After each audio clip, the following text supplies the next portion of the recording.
Hello everyone, जय हिंद। अपनी पिछली क्लास में हमने नाउन के सिंगुलर और प्लूरल का कॉन्सेप्ट पढ़ा था और साथ में ये भी जाना था कि सिंगुलर और प्लूरल पढ़ना क्यों ज़रूरी है, क्योंकि जब भी हम एक सेंटेंस बनाएंगे तो वर्ब कैसा यूज करेंगे ये पूरा इस बात पर डिपेंड करेगा कि हमारा जो सब्जेक्ट है वो सिंगुलर है या प्लूरल। आज हम उससे आगे की बात करते हैं। अब आज हम सीखने जा रहे हैं एक बहुत ही इंटरेस्टिंग कॉन्सेप्ट। चाहे आप इंग्लिश बोलना चाहते हो, लिखना चाहते हो या आपको वनडे एग्जाम के लिए ऑब्जेक्टिव प्रिपरेशन करनी हो, ये कॉन्सेप्ट सबके लिए बहुत ही इंपॉर्टेंट है। Now today we are going to talk about noun and noun. Noun and noun, जैसे ही हम नाउन एंड नाउन जोड़ते हैं, and is a parallel conjunction. बाद में हम आगे क्लासेस में हम इसके बारे में भी पढ़ेंगे, क्योंकि parallelism is also a very good error area. लेकिन यहाँ पर अभी हम बात करने जा रहे हैं जब हम दो नाउन को एंड के द्वारा जोड़ते हैं। अब अगर आप प्लूरल नाउन ले रहे हो तो ऑब्वियस सी बात है कि वह प्लूरल ही रहेगा, लेकिन अगर हम दो सिंगुलर नाउन लेते हैं और बीच में हम कंजंक्शन रखते हैं एंड, तो हमारा जो वर्ब होता है वो प्लूरल यूज होता है, प्लूरल। एक बार मैं फिर से कॉन्सेप्ट बता दूं।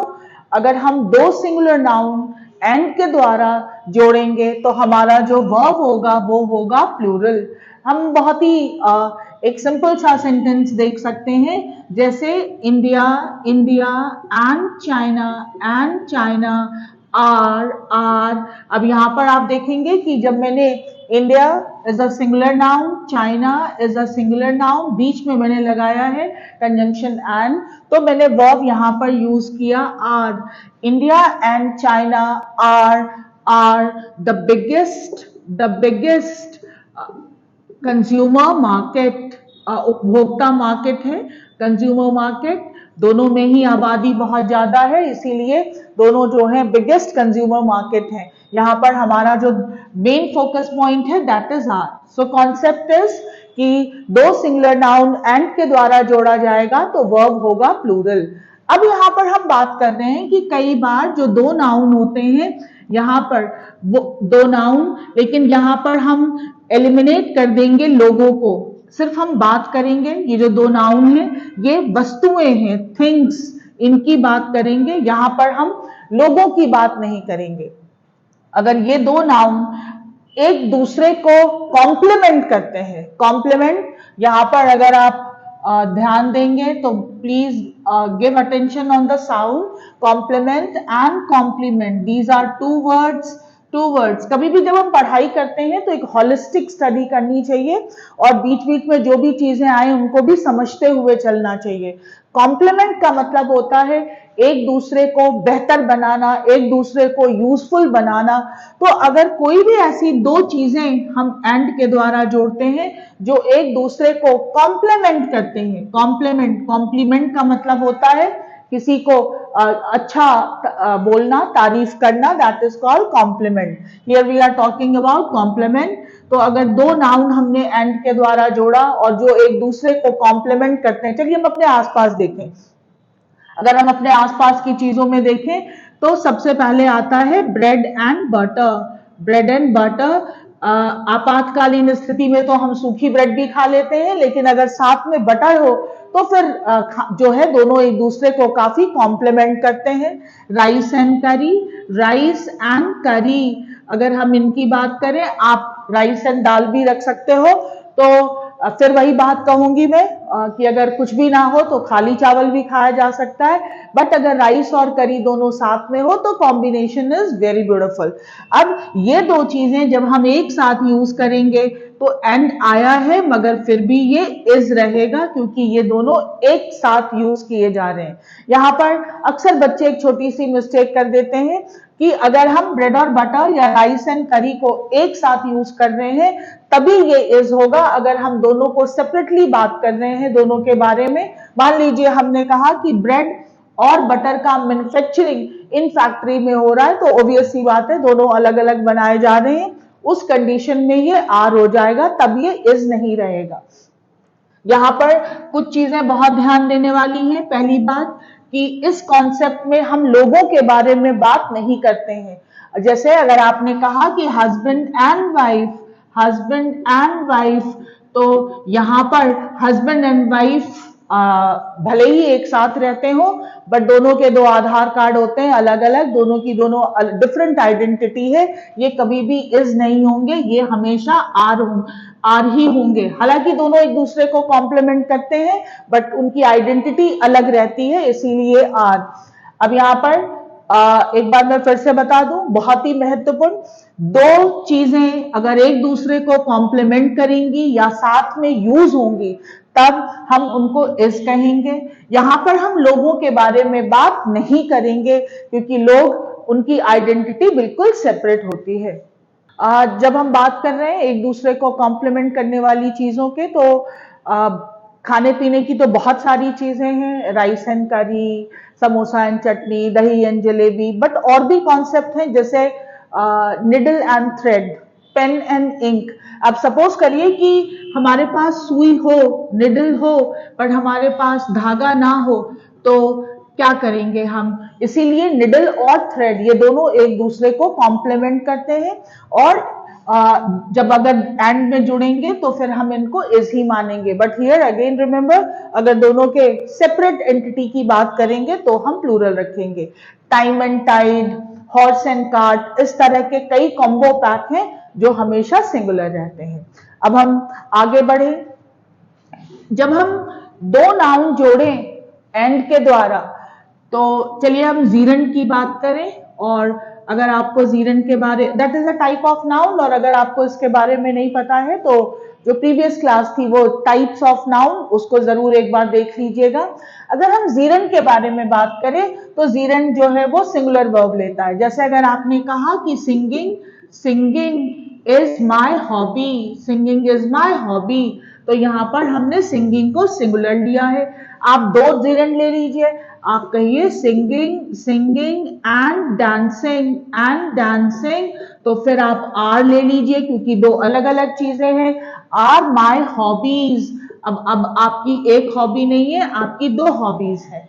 लेकिन इसमें कई बार थोड़ा सा ट्रिकी भी हो सकता है। Let's see one example. अगर हम कहें कि drinking and driving dash a crime, तो अब यहां पर अगर आप इस सेंटेंस में देखेंगे, तो जब कोई भी ड्राइव करते वक्त ड्रिंक करेंगे तभी वो क्राइम होगा, यानी ये दोनों जब एक साथ किया जाएगा तब ये क्राइम है, इसीलिए ये 2 in 1 हो गया, और हम यहाँ पर इज रखेंगे। अब मान लीजिए कोई व्यक्ति ऐसा कहे कि भाई ड्रिंकिंग मैं रात में करता हूं और ड्राइविंग मैं दिन में करता हूं और दोनों मेरी हॉबीज हैं, तो आप आर करिए। लेकिन एक साथ अगर हम करेंगे तो फिर हम इज लगाएंगे, तब फिर हम आर का यूज नहीं करेंगे। So be careful about it. Now अब एक और कॉन्सेप्ट एंड के साथ, अगर हमने दो नाउन लगाया है, तो सपोज यहां पर एक चीज समझिए कि ए और एंड का मतलब होता है वन। जब भी हम सिंगुलर काउंटेबल नाउन की बात करते हैं और एक बोलना हो, तो हम ए या एन का यूज करते हैं। तो अगर आपने दो नाउन लिया, सपोज करिए आपने दो नाउन लिए और दोनों के साथ आपने ए या एन का यूज किया, इधर भी और इधर भी, तो कितना हो गया? 1 + 1, तो कितने हो गए? 2 हो गए। सिंपल सा फॉर्मूला है। यानी अगर हम दो नाउन लें और दोनों के साथ ए या एन का यूज करें, तो वो हो गए 2। सपोज करिए आपने कहा कि अ ब्लैक एंड अ वाइट। अब आपके पास एक और एक, दो है, तो अब हम कहेंगे डॉग्स आर देयर। अब हमने यहां पर डॉग्स बोला और फिर हमने आर का यूज किया, क्योंकि हम यहां पर 1 + 1 की बात कर रहे थे। अब सेम अप्लाई होता है जब हम आर्टिकल द का यूज करते हैं। अब द तो दोनों के साथ यूज हो जाता है, काउंटेबल भी और अनकाउंटेबल नाउन के साथ भी। लेकिन अगर आपने दो नाउन लिए और आपने दोनों नाउन के साथ द का यूज किया, तो ये भी इस चीज का संकेत है कि आप दो नाउन के बारे में बात कर रहे हैं। हालांकि यहाँ पे संख्या नहीं होगी, संख्या को बताने वाला सिर्फ ए और एन है, द का काम है विशेष बताना कि ये नाउन कुछ खास है। फिलहाल अगर आपने दोनों में द का यूज किया है तो फिर ये भी प्लूरल होगा। जैसे आप कहते हो कि the manager and the owner, तो अब आपने दो जगह द लगाए हैं यानी कि दो व्यक्ति हैं, हम कहेंगे हैव कम। यहां पर हमने हैव का यूज किया। आप एक हटाना चाहते हैं, हटा दीजिए, आप कहिए द मैनेजर एंड ओनर, तो अब आप एक ही द लगाया आपने, यानी आप एक व्यक्ति के बारे में बात कर रहे हैं, कहिए हैज कम। अब इसी रूल को हम यहाँ पर भी अप्लाई कर सकते हैं। अगर आप कहें कि अ ब्लैक एंड व्हाइट, अब आज की जनरेशन में तो वो टीवी है नहीं, अब तो black and white TV museum में ही मिलेंगे, अदरवाइज पहले ब्लैक एंड व्हाइट टीवी होती थी। A black and a white नहीं, a black and white TV. तो अब एक ही है, 1+1 नहीं है, ओनली 1, तो हम यहाँ पर फिर इज लगाएंगे अगर हम किसी भी चीज के बारे में बात कर रहे हैं। सपोज करिए इसी सेंटेंस को लिखना हो तो हम कहेंगे a black and white dog is there. कई बार कोई डॉग होता है जो ब्लैक भी होता है थोड़ा सा और थोड़ा सा व्हाइट भी होता है। एंड लगाते वक्त ये सारे कॉन्सेप्ट याद रखना है। एक क्विक अगर हम इसको एक रिवीजन कर दें, एंड लगाएंगे तो अगर दो नाउन हम सिंगुलर यूज कर रहे हैं तो वो प्लूरल यूज होगा। दो चीजें अगर हम जोड़ रहे हैं जो एक दूसरे को कॉम्प्लीमेंट करती हैं उस टाइम पे हम इज लगाएंगे, अदरवाइज वो प्लूरल माना जाएगा। एंड लगाते वक्त अगर हम ए और एंड का यूज दोनों तरफ कर रहे हैं तो 1+1 is 2, तो हम उसको प्लूरल मानेंगे। और अगर एक ही से ले रहे हैं तो वो सिंगुलर होगा। दोनों तरफ द लगाएंगे तो वो प्लूरल माना जाएगा। साथ ही मैंने आपको बताया कि and is a parallel conjunction, जिसपे पूरी ग्रामर के बहुत सारे रूल्स हैं, लेकिन वो आप तब पढ़ेंगे जब आप सारे पार्ट ऑफ स्पीच पढ़ लें। पैरेललिज्म बैंकिंग में, कैट के एग्जाम में काफी क्वेश्चन पूछे जाते हैं और बहुत ही अच्छा कॉन्सेप्ट है पैरेललिज्म का, जिसका सबसे इंपॉर्टेंट कंजंक्शन ही है and, but for that you have to wait. अब हम थोड़ा और आगे बढ़े और सब्जेक्ट और वर्ब की बात करें। एंड के अलावा अब हम और कौन कौन से जो चीजें हैं जो हम दो नाउन के बीच यूज करते हैं, तो दो नाउन के बीच हम कई बार प्रीपोजिशंस का भी यूज करते हैं। अब यहाँ पर आपको समझना बहुत जरूरी है कि जब आप कंजंक्शन लगाते हो तो हम जोड़ते हैं, और जब हम प्रीपोजिशन लगाते हैं तो हम जोड़ते नहीं है, बस हम एक रिलेशन बताते हैं। जैसे अगर हमने दो नाउन के बीच यूज किया with, along with, additional to, like, unlike, including, excluding, as well as, besides, except। अगर आप ये जोड़ेंगे तो हमेशा याद रखना है आपको कि आपका जो वर्ब एग्री करेगा वो पहले वाले नाउन से करेगा। अगर आप आज की जनरेशन के बच्चे हैं तो टूल्स, एजुकेशन के कुछ टूल्स होते हैं। एक बहुत ही इंटरेस्टिंग टूल है जो आजकल मार्केट में बहुत अवेलेबल है and you must buy it, that is stick pad. आप एक स्टिक पैड खरीदिए और एक स्टिक पैड पे आप एक ये रूल लिख लीजिए और कहीं भी ऐसी जगह लगा लीजिए जहां पर आप आते जाते उस रूल को देखते रहेंगे, तो आपको इसको बैठकर याद नहीं करना पड़ेगा। और भूल जाते हैं हम, क्योंकि बहुत सारी चीजें होती हैं तो एट अ टाइम लगता है हमें सब याद हो गया, लेकिन फिर वो धीरे धीरे दिमाग से निकल जाता है। तो आपको याद रखना है कि with, along with, additional to, like, unlike, including, excluding, as well as, besides, except, not less than. अगर आप इनसे कोई भी अगर आप जोड़ते हो नॉट लेस देन, तो आपका जो वर्ब एग्री करेगा वो पहले वाले से करेगा। हम कुछ एग्जाम्पल देख सकते हैं। हमने कहा कि जॉन विद हिज फ्रेंड्स। जैसे ही आपने जॉन के बाद विद का यूज किया, अब आपको पता होना चाहिए कि आपका सब्जेक्ट जो है वो जॉन है। John with his friends has come, we are not considering his friends. इसी तरह से आप कह सकते हो कि mother as well as children, children, children. आपने जैसे ही एज वेल एज लगाया, आपको पता आपको सिर्फ मदर के अकॉर्डिंग वर्ब लगाना है। आपने कहा mother as well as children is reading a newspaper, a newspaper. आप कैसे सेंटेंस बनाते हैं ये भी डिपेंड करता है कि आपके दिमाग में चलता क्या है। तो हमने देखा कि अगर हम नाउन के साथ, दो नाउन के साथ ये जोड़ रहे हैं तो हमारा वर्ब एग्री कर रहा है पहले वाले से। फिर से एक बार पीछे देख लें, एंड जोड़ेंगे तो दोनों जुड़ जाएगा और वर्ब होगा प्लूरल कुछ कंडीशन को छोड़कर, और अगर ये लगाएंगे तो वर्ब एग्री करेगा पहले वाले से। चलिए अब एक और इंटरेस्टिंग कॉन्सेप्ट देखें, बट यहाँ पर थोड़ा एग्जाम भी स्मार्ट हो जाता है।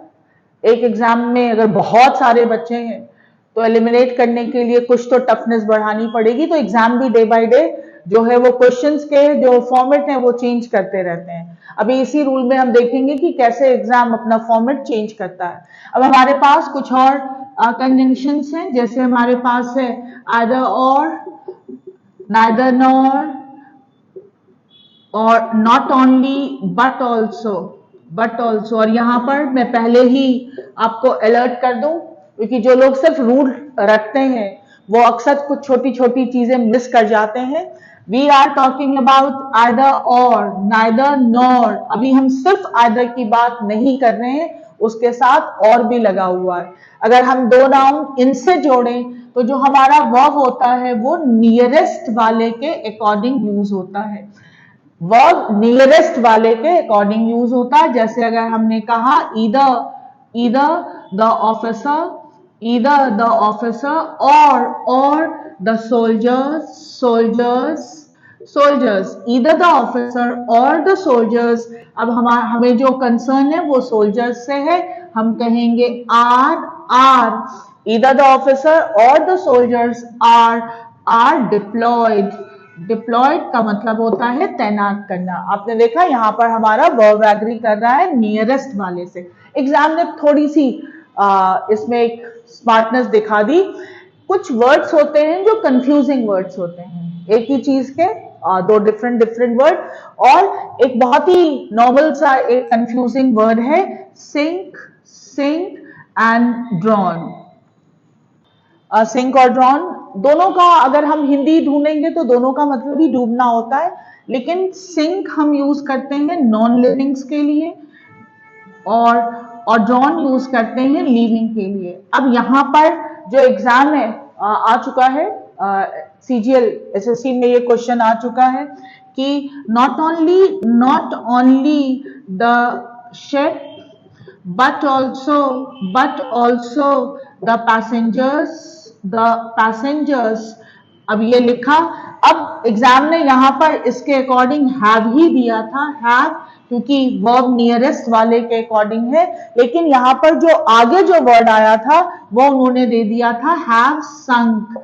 अब if you are talking about passengers तो यहाँ पर संक वर्ड नहीं आना चाहिए था, यहाँ पर वर्ड आना चाहिए था ड्रॉन्ड। तो जब आप इस पार्ट को हैंडल करेंगे तो वर्ब के साथ साथ आप आगे जो वर्ड यूज हो रहे हैं कंफ्यूजिंग वर्ड, उसमें भी देखिएगा कि अगर हम दो नाउन यूज कर रहे हैं और वर्ब टैली कर रहा है नियरेस्ट वाले से, तो आगे जो वर्ड्स आएंगे वो भी उसी के अकॉर्डिंग यूज किए जाएंगे। ऑलरेडी क्वेश्चन आ चुका है, आगे भी आने की संभावना हो सकती है। तो ये था हमारा either or, neither nor, not only but also. अब हम इस सारी चीज को एक नटशेल में समझें तो इन नटशेल आपको ये समझना है कि इंग्लिश का एक सेंटेंस बनाने के लिए एक सब्जेक्ट और वर्ब अनिवार्य है, अगर हम इंपेरेटिव वाक्य को छोड़ दें तो। इंपेरेटिव सेंटेंस आदेश वाले जो सेंटेंस होते हैं, हर सेंटेंस में जो वर्ब होता है वो सब्जेक्ट के अकॉर्डिंग ही यूज किया जाता है। और आपको अपनी नजर लेफ्ट और राइट रखनी पड़ेगी। Left in the sense subject and right that is verb. और वर्ब जो है वो हमेशा टैली करेगा सब्जेक्ट को। अगर आपने एक ही नाउन यूज किया है, वन नाउन, तो फिर आप इस बात पर ध्यान दें कि ये नाउन सिंगुलर है या प्लूरल और वर्ब उसके अकॉर्डिंग लगाएं। आपने अगर दो नाउन यूज किए हैं तो फिर आप ध्यान दें कि आपने कंजंक्शन क्या यूज किया है, इस चीज पर ध्यान दें। जैसे एंड दिया है, यहाँ पर ये भी ध्यान रखें कि कहीं ऐसा तो नहीं कि ये दो नाउन वो चीजें हैं जो एक दूसरे को कॉम्प्लीमेंट करती हैं। अगर आपने दो नाउन यूज किया है और विद लगाया है तो फिर आपको ध्यान देना है कि आपका वर्ब पहले वाले के अकॉर्डिंग लगेगा। अगर आपने आधा और का यूज किया है और तो आपको ध्यान रखना है कि आपका वर्ब नियरेस्ट वाले के अकॉर्डिंग लगेगा। और सेंटेंस करेक्शन करते वक्त फोकस होना बहुत जरूरी है, वरना माइंड स्लिप कर जाती है। आंखें कई बार हर चीज नहीं दिखती आपको अपने पर्व्यू में, कई बार छोटी सी चीज मिस भी कर जाती है। अब यहाँ पर एक बहुत ही इंटरेस्टिंग कॉन्सेप्ट आया। ग्रामर ने कहा अच्छा वर्ब और सब्जेक्ट तुम दोनों ने एक दूसरे से एग्रीमेंट कर लिया है कि तुम दोनों एक दूसरे के अकॉर्डिंग यूज होगे। Formula is S S and P P, इसी में हम पूरा ध्यान रखते हैं। अब उन्होंने एक नया कॉन्सेप्ट जो इंट्रोड्यूस किया ग्रामर ने, जिसे हम कहते हैं डिटर्मिनर्स। डिटर्मिनर्स को आप इंग्लिश ग्रामर का गब्बर भी कह सकते हो कि जब गब्बर आया तो सारी फ्रेंडशिप जो है वो खत्म हो गई। और अब जो हम वर्ब लगाएंगे और नाउन लगाएंगे वो इस पर बहुत डिपेंड करेगा कि हमारा डिटर्मिनर कौन सा है। So for this you have to wait for the next class. आज जो हमने पढ़ा, अगर आप इस पे एक्सरसाइज करना चाहते हैं तो आप हमारे टेलीग्राम चैनल को ज्वाइन कर सकते हैं, जहां पर हम इससे रिलेटेड एक्सरसाइज डालेंगे। Keep doing it and stay happy and stay healthy. Thank you.